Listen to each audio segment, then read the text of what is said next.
Hi everyone, this is Chandan and welcome to Chandan Logics. Actually మీ అందరికీ తెలిసిన విషయమే, ఆల్రెడీ మనం అర్థమెటిక్, రీజనింగ్, అడ్వాన్స్ మ్యాథ్స్ సంబంధించి ఒక కోర్స్ని లాంచ్ చేశాం. యాక్చువల్లీ ఈ కోర్స్ యొక్క మెయిన్ మోట్ ఏంటంటే, ఈ కోర్సులో మనం ప్రతి టాపిక్ని ఇన్ డీటెయిల్గా డిస్కస్ చేయబోతున్నాం అనమాట. అంటే ప్రతి టాపిక్కి సంబంధించి ఫస్ట్ మనం బేసిక్ కాన్సెప్ట్ని ఎక్స్ప్లెయిన్ చేసి ఆ తర్వాత దానికి సంబంధించి క్వశ్చన్స్ని డిస్కస్ చేస్తాం. ఈ క్వశ్చన్స్ని డిస్కస్ చేసే ప్రాసెస్లో కూడా మనం బేసిక్ క్వశ్చన్స్తో స్టార్ట్ అయ్యి ఎక్స్ట్రీమ్ హై లెవెల్ వరకు క్వశ్చన్స్ ని డిస్కస్ చేయడం జరుగుతుంది. అంటే కాంపిటేటివ్ ఎగ్జామినేషన్ పాయింట్ ఆఫ్ వ్యూలో లేటెస్ట్ ప్యాటర్న్ లో ఎలాంటి క్వశ్చన్స్ వస్తున్నాయి, వాటిని మనం స్మార్ట్ గా ఎలా సాల్వ్ చేయాలి అని అన్ని డిఫరెంట్ ప్యాటర్న్ ఆఫ్ క్వశ్చన్స్ ని ఈ కోర్స్ లో డిస్కస్ చేయడం జరుగుతుంది అనమాట. ఒకవేళ మీలో ఎవరైనా కాంపిటేటివ్ ఎగ్జామినేషన్స్ కి ప్రిపేర్ అవుతూ అలానే ఈ కోర్స్ ఒకవేళ మీరు జాయిన్ అవ్వాలని ఇంట్రెస్ట్ ఉంటే కనుక ఇక్కడ కనిపిస్తున్న నెంబర్ కి కాల్ చేయండి.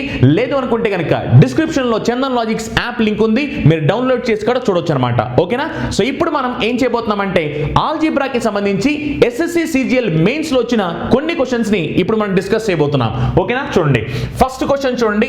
ఫస్ట్ క్వశ్చన్ ఏంటంటే, if x cube plus y cube plus z cube is equal to 3 into 1 plus xyz, if p is equal to y plus z minus x, q is equal to z plus x minus y and r is equal to x plus y minus z, then what is the value of p cube plus q cube plus r cube minus 3pqr? Actually ఇది చాలా simple question అనమాట. And ఇది వచ్చేసరికి CGL mains 2017 examination అడిగిన question. నిజం చెప్పాలంటే ఇక్కడ మీరు నీట్గా అబ్జర్వ్ చేస్తే కనుక, ఇక్కడ మీరు చూడండి, ఇక్కడ మీరు చూస్తే కనుక మీ దగ్గర ఇక్కడ ఒక ఈక్వేషన్ మాత్రమే ఉంది, కానీ వేరియబుల్స్ ఎన్ని ఉన్నాయి? వేరియబుల్స్ ఎన్ని అంటే 3 వేరియబుల్స్ ఉన్నాయి, ఎక్స్ వై జెడ్. ఒక చిన్న కాన్సెప్ట్ చెప్తున్నాను చూడండి. ఎప్పుడైనా మీరు ఈక్వేషన్స్ ని సాల్వ్ చేసేటప్పుడు number of equations, number of variables రెండు సేమ్ ఉంటే మాత్రమే మీరు ఆ వాల్యూస్ ని డిఫైన్ చేయగలరు. ఒకవేళ మీకు నెంబర్ ఆఫ్ వేరియబుల్స్ అనేవి నెంబర్ ఆఫ్ ఈక్వేషన్స్ కన్నా ఎక్కువ ఉంటే గనక వాల్యూస్ ని డిఫైన్ చేయడం కుదరదు. సింపుల్ ఎగ్జాంపుల్ చెప్తున్నాను చూడండి. Let us example x plus y is equal to 8 అని చెప్పాను. ఇప్పుడు ఇక్కడ ఒక ఈక్వేషన్ ఉంది, కానీ వేరియబుల్స్ ఎన్ని ఉన్నాయి? 2 వేరియబుల్స్ ఉన్నాయి. ఇప్పుడు నేను ఒకవేళ మిమ్మల్ని x వాల్యూ ఎంత అని అడిగితే గనక డిఫైన్ చేయడం కుదరదు, ఎందుకంటే x వాల్యూ ఏమైనా ఉండొచ్చు. అలానే y వాల్యూ ఎంత అంటే డిఫైన్ చేయడం కుదరదు, ఏమైనా ఉండొచ్చు. అవునా? అదే ఒకవేళ నేను మీకు 2 ఈక్వేషన్స్ ఇచ్చాను, 2 equations, suppose x plus y is equal to 8, అలానే x minus y is equal to 4 అని చెప్పాను. అలా 2 ఈక్వేషన్స్ ఇచ్చి నేను మిమ్మల్ని x వాల్యూ ఎంత అన్నాను, అప్పుడు ఆబ్వియస్ గా మీరు దీన్ని సాల్వ్ చేసి x వాల్యూ కనుక్కోవచ్చు. అవునా? అంటే మీరు ఈక్వేషన్ ని సాల్వ్ చేయాలి అంటే number of equations, number of variables అనేవి 2 సేమ్ ఉండాలన్నమాట. ఎప్పుడైతే number of equations, number of variables 2 same ఉంటాయో అప్పుడు మనం ఆ వాల్యూస్ ని డిఫైన్ చేయొచ్చు. అదే ఒకవేళ నెంబర్ ఆఫ్ వేరియబుల్స్ కనుక నెంబర్ ఆఫ్ ఈక్వేషన్స్ కన్నా ఎక్కువ ఉంటే కనుక మనం వాల్యూస్ ని డిఫైన్ చేయడం కుదరదు. అలాంటప్పుడు మనం యూస్ చేసే కాన్సెప్ట్ ఏంటంటే ప్లేసింగ్ వాల్యూస్ లేదా సబ్స్టిట్యూటింగ్ వాల్యూస్. వాల్యూస్ ని సబ్స్టిట్యూట్ చేయబోతున్నాం. అంటే ఈ వాల్యూస్ ని ఎలా సబ్స్టిట్యూట్ చేస్తామంటే, ఏవైతే వేరియబుల్స్ ఎక్స్ట్రా ఉంటాయో వాటి ప్లేస్ లో మనం సింపుల్ గా 0 ప్లేస్ చేస్తాం. ఎప్పుడైతే వాటి ప్లేస్ లో 0 ప్లేస్ చేస్తామో అప్పుడు ఇలాంటి ప్యాటర్న్ ఆఫ్ క్వశ్చన్స్ ని చాలా ఈజీగా సాల్వ్ చేయొచ్చు అనమాట. అండ్ ఇంకొకటి, వాల్యూస్ ని సబ్స్టిట్యూట్ చేసే ప్రాసెస్ లో కూడా చాలా జాగ్రత్తగా సబ్స్టిట్యూట్ చేయాలి. ఎలా పడితే అలా వాల్యూస్ ని సబ్స్టిట్యూట్ చేయకూడదు, ఎందుకంటే వాల్యూస్ ని సబ్స్టిట్యూట్ చేయడం కూడా ఒక ఆర్ట్ అన్నమాట. సో వాల్యూస్ ని సబ్స్టిట్యూట్ చేసే ప్రాసెస్ లో కూడా మీ వాల్యూస్ అనేవి డిఫైనబుల్ గా ఉండాలి. ఇప్పుడు ఒకవేళ మీరు వాల్యూస్ ని సబ్స్టిట్యూట్ చేశారు, కానీ మీకు వచ్చే వాల్యూ అన్డిఫైన్డ్, ఒకవేళ మీకు వచ్చే వాల్యూ అన్డిఫైన్ అయితే కనుక అప్పుడు ఆ వాల్యూస్ ని సబ్స్టిట్యూట్ చేయడం కుదరదు అర్థం అనమాట. సో అందుకనే మీరు వాల్యూస్ సబ్స్టిట్యూట్ చేసేటప్పుడు మీ ఆన్సర్ అనేది డిఫైనబుల్ గా ఉండాలన్నమాట, అంతేగాని అన్డిఫైన్డ్ ఫార్మాట్ లో ఉండకూడదు. అన్డిఫైన్డ్ ఫార్మాట్ అంటే సపోజ్ ఒకవేళ ఇన్ఫినిటీ బై ఇన్ఫినిటీ, ఇది అన్డిఫైన్డ్ ఫార్మాట్. లేదు అనుకుంటే సపోజ్ 0 బై 0 అన్డిఫైన్డ్ ఫార్మాట్. లేదు అనుకుంటే సంథింగ్ బై 0, ఇది కూడా అన్డిఫైన్డ్ ఫార్మాట్. అలా ఏంటంటే ఈ ఫార్మాట్స్ ఉండకూడదు. అందుకనే ఎలా పడితే అలా సబ్స్టిట్యూట్ చేయకూడదు అనమాట. సబ్స్టిట్యూట్ చేసే ప్రాసెస్ లో కూడా మీ వాల్యూస్ ని డిఫైన్ అయ్యేలాగా సబ్స్టిట్యూట్ చేయాలి. ఓకేనా? చాలా చాలా మంచి కాన్సెప్ట్ అన్నమాట వాల్యూ సబ్స్టిట్యూషన్ అనేది. జాగ్రత్తగా అబ్జర్వ్ చేయండి. ఇప్పుడు మనం చూసాం కదా, ఇక్కడ చూస్తే 3 వేరియబుల్స్ ఉన్నాయి, ఒక ఈక్వేషన్ మాత్రమే ఉంది. అందుకని ఇప్పుడు ఏం చేస్తానంటే 2 వేరియబుల్స్ ని జీరో చేస్తున్నా. జీరో ఎందుకంటే నా దగ్గర ఒక ఈక్వేషన్ ఉంది, వేరియబుల్స్ మాత్రం 3 వేరియబుల్స్ ఉన్నాయి. అంటే 2 వేరియబుల్స్ ఎక్స్ట్రా ఉన్నాయి కదా, మరి 2 వేరియబుల్స్ ఎక్స్ట్రా ఉన్నాయి కాబట్టి ఆ 2 వేరియబుల్స్ ని జీరో చేస్తున్నాను. అందుకని చూడండి ఇప్పుడు నేను చేస్తానంటే z వాల్యూ జీరో చేస్తున్నాను, y వాల్యూ జీరో చేస్తున్నాను. ఎప్పుడైతే నేను z జీరో అని y కూడా జీరో అని సబ్స్టిట్యూట్ చేస్తానో ఈక్వేషన్ లో చూడండి అప్పుడు ఏమైపోయింది, z వాల్యూ జీరో అయిపోయింది, y వాల్యూ కూడా జీరో అయిపోయింది. అలానే x into y into z కూడా జీరో అయిపోయింది. ఎందుకంటే z value zero, y value zero కాబట్టి. అప్పుడు నేను దీని నుంచి ఏమని చెప్పొచ్చు అంటే x క్యూబ్ వాల్యూ ఎంతో చెప్పొచ్చు. x క్యూబ్ వాల్యూ ఎంత అంటే అప్పుడు నేను సింపుల్ గా 3 అని చెప్తాను. ఓకేనా? ఇప్పుడు చూడండి నాకు z వాల్యూ ఎంతో తెలిసింది, y వాల్యూ ఎంతో తెలిసింది, x క్యూబ్ వాల్యూ కూడా ఎంతో తెలిసింది. ఓకేనా? ఇప్పుడు చూడండి నాకు p అంటే ఏమిటి, q అంటే ఏమిటి, r అంటే ఏమిటి అని క్వశ్చన్ లో చెప్పారు. అవునా? చూడంండి p ఎంత అవుతుందో చూడండి ఒకసారి. మీరు ఒకవేళ z value 0, y value 0 substitute చేస్తే, z value 0, y value 0 substitute చేస్తే p ఈజ్ ఈక్వల్ టు ఎంత అంటే -x అవుద్ది. అవునా? అలానే ఒకవేళ మీరు z value 0, y value 0 substitute చేస్తే q ఈక్వల్ టు ఎంత అంటే అప్పుడు మీకు +x అవుద్ది. అవునా? అలానే ఒకవేళ మీరు z value 0, y value 0 substitute చేస్తే అప్పుడు r ఇజ్ ఈక్వల్ టు ఎంత అంటే x వచ్చుద్ది. ఓకేనా? అంటే మనకి p వాల్యూ ఎంత, q వాల్యూ ఎంత, r వాల్యూ ఎంత అని వచ్చాయి. ఓకేనా? ఇప్పుడు మీకు కావాల్సింది ఏంటంటే pq plus qq plus r³ minus 3pqr value కావాలి. ఓకేనా? సబ్స్టిట్యూట్ చేయండి. p వాల్యూ ఎంత, -x హోల్ క్యూబ్ కాబట్టి -x క్యూబ్ అవుద్ది. అవునా? ప్లస్ q వాల్యూ x కాబట్టి q క్యూబ్ అంటే x క్యూబ్ అవుద్ది. అలానే r వాల్యూ కూడా x కాబట్టి r క్యూబ్ అంటే x క్యూబ్ అవుద్ది. 3pqr అంటే చూడండి x into x into x అంటే x క్యూబ్ అవుద్ది. కానీ మైనస్ కాబట్టి -x క్యూబ్ అవుద్ది. కానీ ఇక్కడ మనకి మైనస్ ఉంది కాబట్టి మైనస్ ఇంటూ మైనస్ అంటే ప్లస్ అవుద్ది. అందుకనే +3 ఇంటూ x క్యూబ్ అవుద్ది. అవునా? ఇప్పుడు ఒకసారి నీట్గా అబ్జర్వ్ చేయండి. ఇప్పుడు ఒకసారి మీరు నీట్గా అబ్జర్వ్ చేస్తే కనుక -x cube plus x cube cancel అయిపోతాయి. ఎప్పుడైతే -x cube plus x cube cancel అయిపోతాయో అప్పుడు మనకి ఇంకెంత వచ్చుదంటే 4x క్యూబ్ వచ్చుద్ది. అవునా? ఆల్రెడీ మనకి x క్యూబ్ అంటే ఎంతో కనుక్కున్నాం. x క్యూబ్ అంటే ఎంత అంటే 3. అందుకనే ఇప్పుడు నేను దీని ఆన్సర్ ఎంత అంటే 4 ఇంటూ x క్యూబ్ వాల్యూ 3 కాబట్టి 4 ఇంటూ 3 కాబట్టి ఇప్పుడు దీనికి ఆన్సర్ ఎంత అంటే సింపుల్ గా మనం 12 అని చెప్తాం. ఓకేనా? చాలా చాలా మంచి క్వశ్చన్ అన్నమాట. ఇప్పుడు ఈ క్వశ్చన్ మళ్ళీ మీరు ఫార్ములా యూస్ చేసి, అది యూస్ చేసి, ఇది యూస్ చేసి క్యాలిక్యులేషన్ చేయకూడదు. ఫార్ములా ఇలాంటివి ఏమీ లేకుండా చాలా మంచి కాన్సెప్ట్ అన్నమాట. వాల్యూ సబ్స్టిట్యూషన్ అనేది చాలా మంచి కాన్సెప్ట్ అన్నమాట.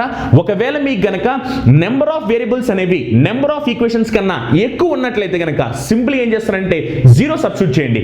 ఈ 0 సబ్స్టిట్యూట్ చేసే ప్రాసెస్ లో కూడా మీకు వాల్యూ అనేది డిఫైన్ అవుతూ ఉండాలి. ఒకవేళ వాల్యూ డిఫైన్ అవ్వకపోతే గనక అప్పుడు ఆ వాల్యూస్ ని +1 -1 లేదా +2 -2 ఇలా సబ్స్టిట్యూట్ చేస్తూ ఉండొచ్చు.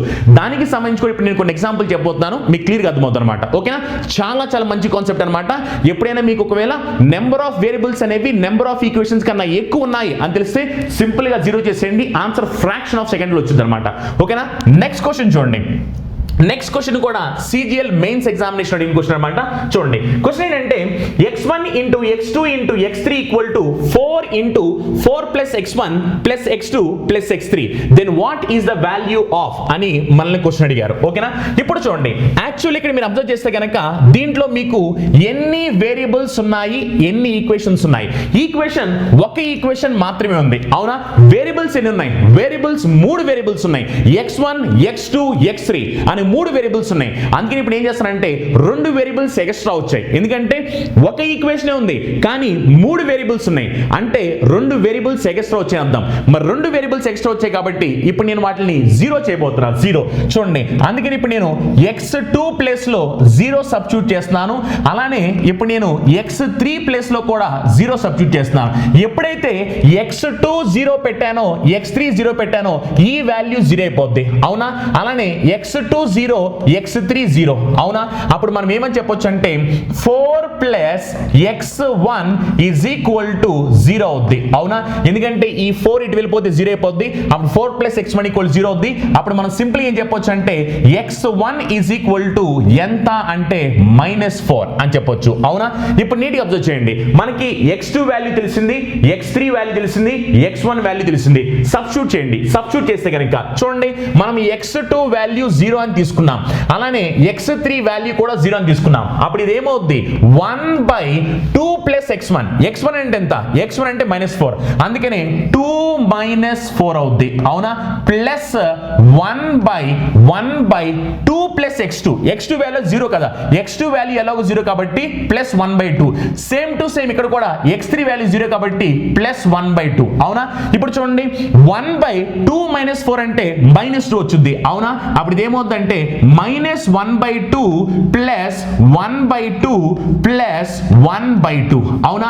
ఇప్పుడు ఒకసారి నీట్గా అబ్జర్వ్ చేయండి. ఇక్కడ మీరు నీట్గా అబ్జర్వ్ చేస్తే కనుక అప్పుడు ఇక్కడ చూస్తే మీకు -1/2 ప్లస్ 1/2 క్యాన్సిల్ అయిపోతాయి. అప్పుడు మనకి చివరికి ఆన్సర్ ఎంత అంటే సింపుల్ గా మనం ఆన్సర్ 1/2 అని చెప్పేస్తాం. ఓకేనా?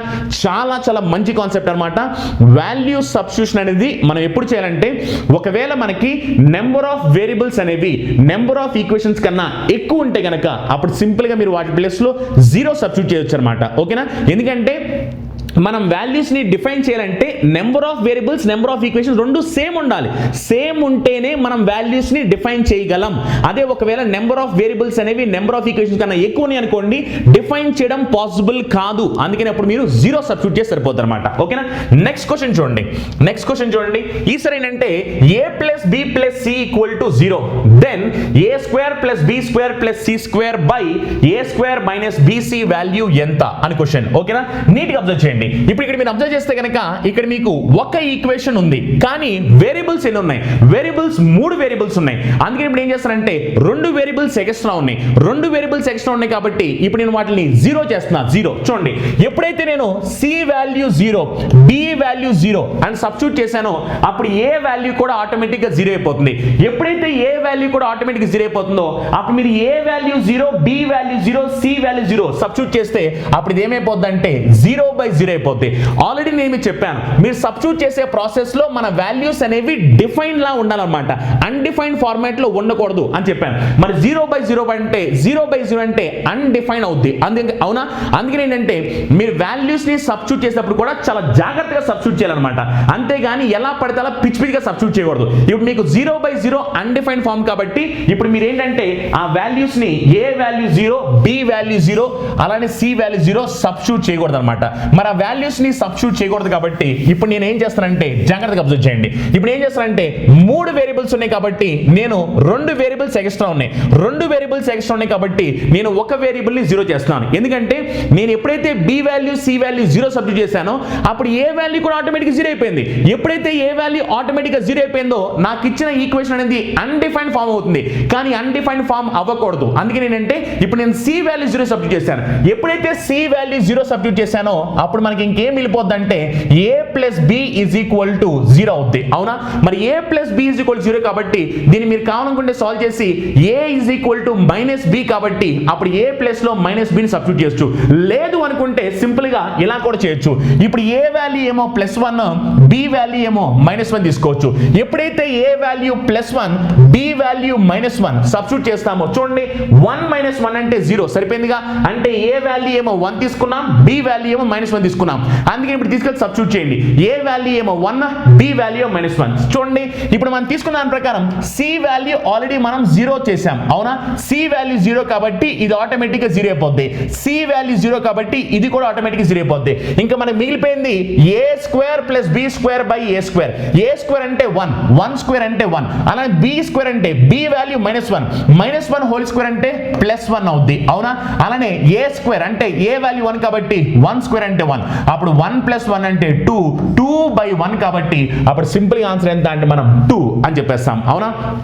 చాలా చాలా మంచి కాన్సెప్ట్ అన్నమాట. వాల్యూ సబ్స్టిట్యూట్ చేయడం అనేది చాలా చాలా మంచి కాన్సెప్ట్ అన్నమాట. మీకు వాల్యూ సబ్స్టిట్యూషన్ ఎప్పుడు చేయాలి అన్న కాన్సెప్ట్ తెలిస్తే కనుక మనం ఆల్జీబ్రా నుంచి వచ్చే క్వశ్చన్స్ ని చాలా క్వశ్చన్స్ ని కాంపిటేటివ్ ఎగ్జామ్ లో మార్క్ చేయొచ్చు అనమాట. చాలా చాలా మంచి కాన్సెప్ట్. కాకపోతే ఏంటంటే ఎప్పుడు అప్లై చేయాలి అన్న కాన్సెప్ట్ తెలియాలన్నమాట. వన్స్ ఎప్పుడు అప్లై చేయాలో తెలిస్తే కనుక ఇదంతా ఒక మంచి గేమ్ అన్నమాట. చాలా చాలా సింపుల్ గా మీరు మార్క్స్ ని తీసుకురావచ్చు. ఓకేనా? నెక్స్ట్ క్వశ్చన్ చూడండి. నెక్స్ట్ క్వశ్చన్ సాల్వ్ చేద్దాం. నెక్స్ట్ క్వశ్చన్ ఏంటంటే మనకి సాల్వ్ ద ఫాలోయింగ్ అని చెప్పారన్నమాట. ఇది వచ్చేసరికి రీసెంట్ గా సిపిఓ ఎగ్జామినేషన్ వచ్చిన క్వశ్చన్ అన్నమాట. 2019 సిపిఓ ఎగ్జామినేషన్ వచ్చిన క్వశ్చన్ ఏంటంటే సాల్వ్ ద ఫాలోయింగ్ అని చెప్పి a plus b plus c into ab plus bc plus ca minus abc equal to 0 అని చెప్పి మనకి ఆన్సర్ ఏమిటి అని అడుగుతున్నారు. ఇప్పుడు చూడండి, ఈ క్వశ్చన్ మొత్తం అంతా మనం సాల్వ్ చేయకూడదు. ఇప్పుడు ఏం చేస్తానంటే సింపుల్ గా మీరు చూడండి, యాక్చువల్లీ ఇక్కడ మీ దగ్గర ఒక ఈక్వేషన్ ఉంది. దీన్ని మొత్తాన్ని సాల్వ్ చేస్తే మనకి ఏం రాబోతుంది అని అడుగుతున్నారు. అందుకే ఇప్పుడు ఏం చేస్తానంటే ఫస్ట్ సింపుల్ గా నేను మొత్తాన్ని సాల్వ్ చేయడం మానేసి ఏ వాల్యూ 0 సబ్స్టిట్యూట్ చేస్తాను. ఏ వాల్యూ 0. ఎప్పుడైతే నేను ఏ వాల్యూ 0 సబ్స్టిట్యూట్ చేశానో అప్పుడు ఇది ఏమైపోద్ది, ఇది 0 అవుద్ది, ఇది 0 అవుద్ది, ఇది 0 అవుద్ది, ఇది కూడా 0 అవుద్ది. అవునా? ఇప్పుడు చూడండి, ఎప్పుడైతే ఏ వాల్యూ 0 అయిందో ఇక్కడ మనకి ఏం మిగిలింది, ఇక్కడ మనకి b ప్లస్ c మిగిలింది. అవునా? ఇక్కడ మనకి bc మిగిలింది. అంటే దాని మీనింగ్ ఏంటంటే మనం ఏ వాల్యూ 0 చేసినప్పుడు మనకి b ప్లస్ c అనే టర్మ్ రావాలి. అవునా? అవునా కాదా? ఎందుకంటే ఏ వాల్యూ 0 సబ్స్టిట్యూట్ చేసినప్పుడు మనకి b ప్లస్ c అనే టర్మ్ రావాలి. చూద్దాం, మనకి ఇక్కడ b ప్లస్ c ఉంది. అవునా? ఇక్కడ కూడా b ప్లస్ c ఉంది. కానీ ఇక్కడ మనకి b ప్లస్ c లేదు కాబట్టి రాంగ్ ఆన్సర్. ఇక్కడ కూడా మనకి b ప్లస్ c లేదు కాబట్టి రాంగ్ ఆన్సర్. ఓకేనా? అంటే ఇప్పుడు ఆన్సర్ ఇదేనవ్వాలి లేకపోతే ఇదేనవ్వాలి. ఇప్పుడు నాకు రెండు ఆప్షన్స్ వచ్చాయి కాబట్టి ఇప్పుడు నేను ఏం చేస్తానంటే వాల్యూ మారుస్తున్నాను. ఏ వాల్యూ 0 సబ్ చేశాను, ఇప్పుడు ఏం చేస్తానంటే b వాల్యూని 0 చేస్తున్నాను. ఓకేనా? ఇందాక నేను ఏ వాల్యూ 0 చేశాను, ఏ వాల్యూ 0 చేసినప్పుడు నాకేమైందంటే రెండు ఆన్సర్లు వచ్చాయి. అందుకే ఇప్పుడు నేను b వాల్యూ 0 చేస్తున్నాను. ఎప్పుడైతే నేను b వాల్యూని 0 చేస్తున్నానో అప్పుడు ఇది 0 అవుద్ది.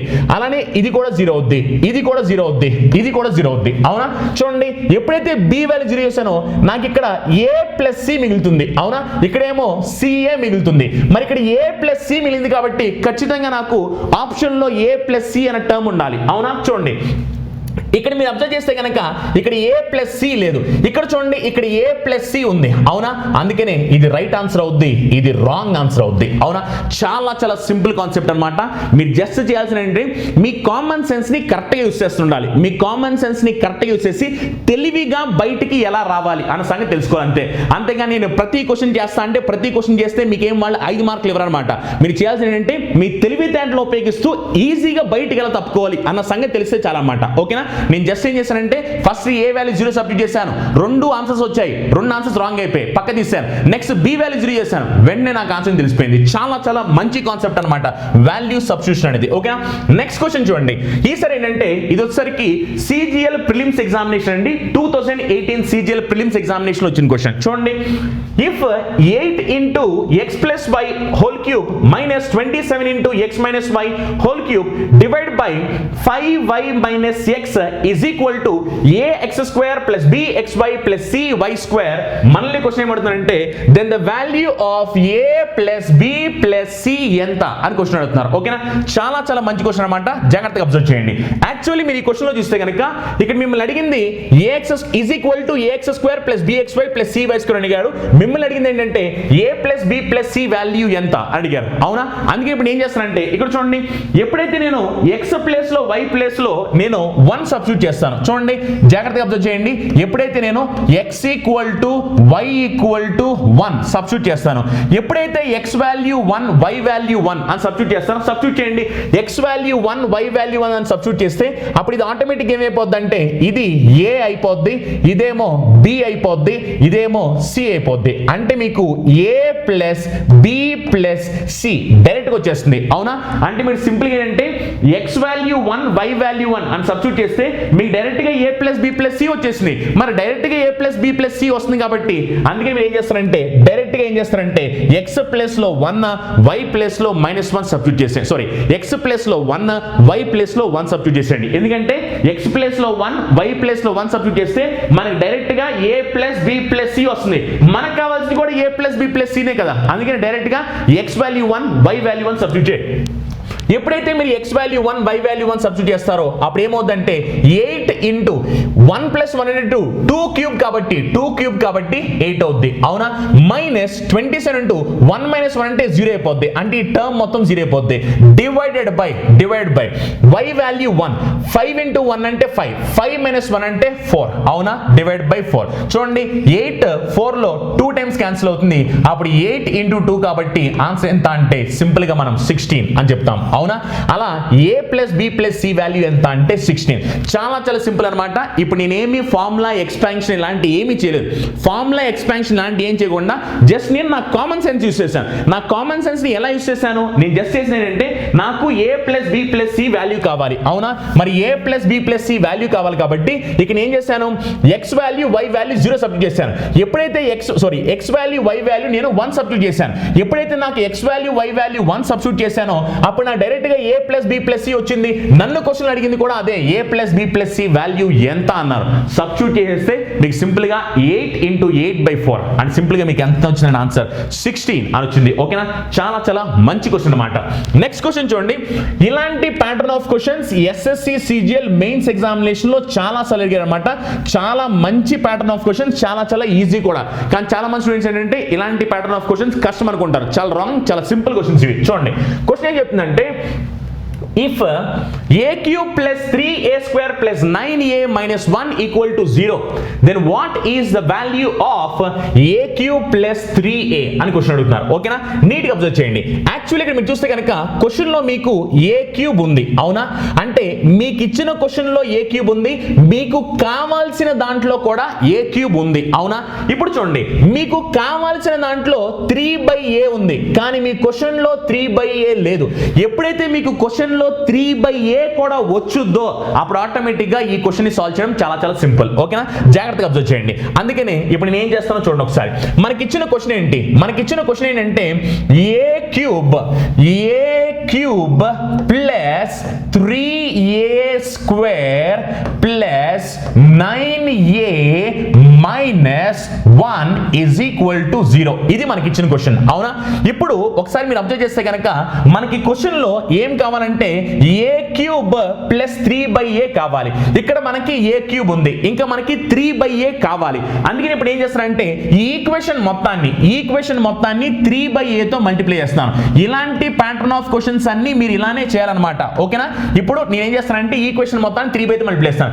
ఎప్పుడైతే నేను ఈక్వేషన్ మొత్తాన్ని 3/a తో మల్టిప్లై చేస్తానో మల్టిప్లై చేయండి. a క్యూబ్ ఇంటూ 3/a అంటే ఏమవుద్ది, a క్యూబ్ ఇంటూ 3/a అంటే 3a స్క్వేర్ అవుద్ది అవునా. అలానే 3a స్క్వేర్ ఇంటూ 3/a అంటే అప్పుడు ఏమవుద్ది 9a అవుతుంది అవునా. అలానే ప్లస్ 9a ఇంటూ 3/a అంటే ఏమవుద్ది అప్పుడు 27 అవుద్ది అవునా. మైనస్ 1 ఇంటూ 3/a అంటే మైనస్ 3/a అవుద్ది అవునా, ఈజ్ ఈక్వల్ టు ఎంత అంటే 0. ఓకేనా, చూడండి మన ఆన్సర్ వచ్చేసింది. ఇంకా జాగ్రత్తగా అబ్జర్వ్ చేయండి. ఇప్పుడు మీకు కావాల్సింది ఏమిటి, మీకు కావాల్సింది a క్యూబ్ ప్లస్ 3/a కావాలి. మరి a క్యూబ్ ప్లస్ 3/a కావాలి కాబట్టి ఇక్కడ a క్యూబ్ ఉంది, ఇక్కడ మైనస్ 3/a ఉంది. అందుకే ఇప్పుడు ఏం చేస్తానంటే ఈ రెండు ఈక్వేషన్స్ ని సబ్ట్రాక్ట్ చేస్తున్నాను. ఓకేనా, ఈ రెండు ఈక్వేషన్స్ ని సబ్ట్రాక్ట్ చేస్తున్నాను. ఎప్పుడైతే నేను ఈ రెండు ఈక్వేషన్స్ ని సబ్ట్రాక్ట్ చేస్తానో అప్పుడు నాకు కావాల్సిన ఈక్వేషన్ రాబోతుంది. ఓకేనా, చూడండి సబ్ట్రాక్ట్ చేస్తే 3a స్క్వేర్ క్యాన్సిల్ అయిపోతాయి అవునా, 9a క్యాన్సిల్ అయిపోతాయి అవునా. ఇంకా మనకి ఏం మిగిలిపోయింది చూడండి, ఏం మిగిలిపోయిందంటే a క్యూబ్ ప్లస్ 3/a, ఎందుకంటే మైనస్ ఆఫ్ మైనస్ అంటే ప్లస్ అయిపోద్ది అవునా. అందుకనే a cube plus 3/a minus 28 is equal to 0, ఎందుకంటే -1 -27 అంటే -28. అందుకని a cube plus 3/a minus 28 equal 0. కానీ క్వశ్చన్ అడిగింది ఏంటి, a cube plus 3/a value ఎంత అన్నారు. అందుకని ఈ -28 ని అవతల పక్క పంపించండి. ఎప్పుడైతే -28 అవతల పక్క వెళ్ళిపోద్దో అప్పుడు -28 కాస్త ఏమైపోద్ది అంటే +28 అయిపోద్ది అవునా. అప్పుడు సింపుల్ ఆన్సర్ ఎంత అంటే +28 అని చెప్పేస్తాం. చాలా చాలా మంచి కాన్సెప్ట్ అన్నమాట. ఇలాంటి ప్యాటర్న్ ఆఫ్ క్వశ్చన్స్ ఎగ్జామినేషన్ లో చాలా సార్లు అడుగుతుంటారు. దీంట్లో మీరు చేయాల్సింది ఏంటంటే క్వశ్చన్ లో ఏమి ఇచ్చారు, మిమ్మల్ని ఏం అడుగుతున్నారు అన్న సంగతి తెలుసుకోవాలి. అంటే మీకు ఇచ్చిన క్వశ్చన్ నుంచి మీకు కావాల్సిన వాల్యూని ఎలా తీసుకురావాలి అన్న సంగతి తెలిస్తే చాలు, ఇంకేమీ చేయాల్సిన అవసరం లేదు. ఇలాంటి ప్యాటర్న్ ఆఫ్ క్వశ్చన్స్ ని ఫ్రాక్షన్ ఆఫ్ సెకండ్స్ లో సాల్వ్ చేయొచ్చు అనమాట. ఓకేనా, నెక్స్ట్ క్వశ్చన్ సాల్వ్ చేద్దాం. చూడండి, నెక్స్ట్ క్వశ్చన్ కూడా మళ్ళీ సేమ్ ఇలాంటి ప్యాటర్న్ ఆఫ్ క్వశ్చన్ అనమాట. ఇది కూడా మెయిన్స్ ఎగ్జామినేషన్ లో వచ్చిన క్వశ్చన్. చూడండి, ఈసారి మళ్ళీ వాళ్ళు అడిగింది ఏంటంటే 9b² + 1/b² = 3 అని చెప్పారు. మనల్ని ఏమడుతున్నారంటే 27b³ + 1/b³ వాల్యూ ఎంత అని అడిగారు. సేమ్ టు సేమ్ మనం ఇందాక చెప్పిన క్వశ్చన్ లాంటిదే. ఓకేనా, జాగ్రత్తగా అబ్జర్వ్ చేయండి. మీరు జాగ్రత్తగా క్వశ్చన్ చూస్తే కనుక క్వశ్చన్ చెప్పిన దాని ప్రకారం 9b² + 1/b². యాక్చువల్లీ ఈ 3ని నేను లెఫ్ట్ హ్యాండ్ సైడ్ పంపిస్తాను. కావాలనుకుంటే మీరు రైట్ హ్యాండ్ సైడ్ కూడా నుంచి సాల్వ్ చేయొచ్చు. కాకపోతే ఇంకొంచెం మీకు నీట్ గా అర్థమవుతున్న ఉద్దేశంతో నేను రైట్ హ్యాండ్ సైడ్ ఉన్న 3ని లెఫ్ట్ హ్యాండ్ సైడ్ పంపిస్తాను. ఎప్పుడైతే నేను రైట్ హ్యాండ్ సైడ్ ఉన్న 3ని లెఫ్ట్ హ్యాండ్ సైడ్ పంపించానో అప్పుడు ఏమైందంటే +3 కాస్త -3 అవుద్ది. అవునా, అప్పుడు ఏమవుతుందంటే 9b² + 1/b² -3 = 0. అవునా, మనల్ని ఏం కనుక్కోమన్నారు? మనల్ని కనుక్కోమని చెప్పింది 27b³ + 1/b³ వాల్యూ ఎంత అని అడిగారు. అవునా, జాగ్రత్తగా అబ్జర్వ్ చేయండి. జాగ్రత్తగా మీరు అబ్జర్వ్ చేస్తే కనుక ఇప్పుడు మీరు చూడండి ఒకసారి, నాకు 27b³ కావాలి. అందుకే ఇప్పుడు ఏం చేస్తానంటే ఈ ఈక్వేషన్ మొత్తాన్ని 3bతో మల్టిప్లై చేస్తాను. ఓకేనా, ఈక్వేషన్ మొత్తాన్ని 3bతో మల్టిప్లై చేస్తాను. ఎప్పుడైతే నేను ఈక్వేషన్ మొత్తాన్ని 3bతో మల్టిప్లై చేస్తానో అప్పుడు ఇదేమవుద్ది 27b³ + 3/b - 9b = 0 అవుద్ది. అవునా, ఇప్పుడు నీట్గా అబ్జర్వ్ చేయండి. ఇప్పుడు మీకు 27b³ వచ్చింది, కానీ ఇంకా మీకు 1/b³ కావాలి. మరి 1/b³ కావాలి కాబట్టి అందుకని ఇప్పుడు నేను ఏం చేస్తానంటే జాగ్రత్తగా అబ్జర్వ్ చేయండి. మళ్ళీ సేమ్ ఈక్వేషన్, ఇదే ఈక్వేషన్ ని ఇప్పుడు ఏం చేస్తానంటే 1/bతో మల్టిప్లై చేస్తున్నాను. ఓకేనా, సేమ్ ఈక్వేషన్ ని 1/bతో మల్టిప్లై చేస్తాను. ఎప్పుడైతే నేను మళ్ళీ సేమ్ ఈక్వేషన్ ని 1/bతో మల్టిప్లై చేస్తానో అప్పుడు ఇది ఏమవుతుంది చూడండి, ఏమవుతుందంటే 9b + 1/b³ - 3/b = 0 అవుద్ది. అవునా, ఇప్పుడు చూడండి ఇంకా మన ఆన్సర్ వచ్చేసినట్టే. మీరు జాగ్రత్తగా అబ్జర్వ్ చేయండి. ఇక్కడ మీరు జాగ్రత్తగా అబ్జర్వ్ చేస్తే కనుక చూడండి, ఇప్పుడు మన దగ్గర ఈ ఈక్వేషన్ ఈ రెండు ఈక్వేషన్లు వచ్చాయి. అవునా, ఇప్పుడు మీకు కావాల్సింది ఏంటి 27b³ + 1/b³ కావాలి. అవునా, ఇక్కడ 27b³ ఆల్రెడీ మీకు కనబడుతుంది, ఇక్కడ మీకు 1/b³ కూడా కనబడుతుంది. అందుకని సింపుల్ గా ఏంటంటే ఈ రెండు ఈక్వేషన్స్ ని యాడ్ చేసేయండి. యాడ్, ఓకేనా, ఈ రెండు ఈక్వేషన్స్ ని యాడ్ చేస్తే -9b + 9b క్యాన్సిల్ అయిపోతాయి. అవునా, అలానే +3/b - 3/b క్యాన్సిల్ అయిపోతాయి. ఇంకా మనకి ఏం మిగిలిపోయిందంటే జాగ్రత్తగా చూడండి, ఇక్కడ నేను రాస్తాను.